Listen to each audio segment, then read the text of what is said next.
कल्याणमधील दुर्गाडी किल्ल्याच्या पायथ्याशी घंटानाद आंदोलन करण्यात आले। बकरी ईदच्या दिवशी शिंदेंच्या शिवसेनेचं दुर्गाडी किल्ल्याच्या पायथ्याशी घंटानाद आंदोलन करण्यात आले।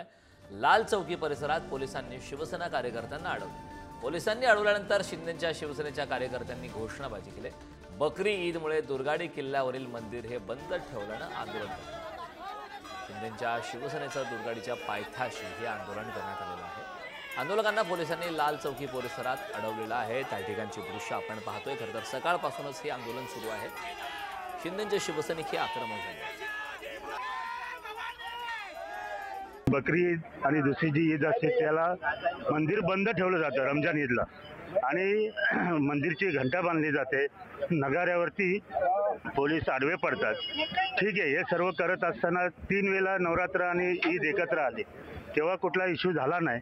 त्यामुळे पोलीस प्रशासनाने उगाच हा बाऊ केलेला आहे, आणि आमचा तो अधिकार आहे हिंदूंचा, पूजा करणं हा हिंदूंचा अधिकार आहे। आम्ही हे म्हणत नाही की त्यांना मुसलमानांना नमाजाला बंदी करा, पण त्यांचा चालू असताना एका धर्माला न्याय देतात आणि एका धर्माला बंदी आणतात। त्यांचे नमाज चालू असताना आम्हाला सुद्धा हिंदूंना मंदिरात प्रवेश द्यावा, ही आमची मागणी आम्ही ठामपणे मांडलेली आहे। आज जे एकनाथ शिंदे या दिघे साहेबांनंतर या आंदोलनाचं नेतृत्व करत होते, ते मुख्यमंत्री झाले, उपमुख्यमंत्री झाले, पालकमंत्री झाले, नगरविकास मंत्री झाले, परंतु त्यांनी हिंदूंना न्याय मिळवून दिला नाही। ज्या हिंदुत्वाच्या मुद्द्यावर ते बोलतात की आम्ही आमची संघटना फोडली, त्यांनी सत्तेत राहून हिंदूंना न्याय दिला नाही। या सरकारचा आम्ही जाहीर निषेध करतो। हे हिंदुत्ववादी सरकार नाही, हे बेगडी सरकार आहे, आणि त्याचा आम्ही जाहीर निषेध करतो। बकरी ईदच्या दिवशी कल्याणात दुर्गाडी किल्ल्यावर हिंदू बांधवांना जाण्यासाठी दर्शनासाठी मज्जाव केला जातो।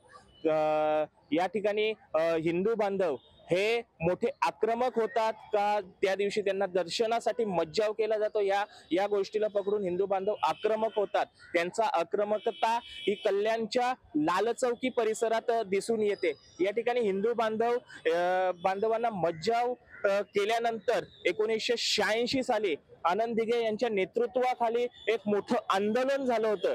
या आंदोलनात आनंद दिघे साहेबांनी दर्शनासाठी खुलं करावं मंदिर हे या मागणीसाठी या ठिकाणी मोठं आंदोलन छेडलं होतं, आणि आज ते 40 वर्ष या आंदोलनाला उलटले। हे आंदोलन सतत तसंच प्रत्येक वर्षी सुरू आहे।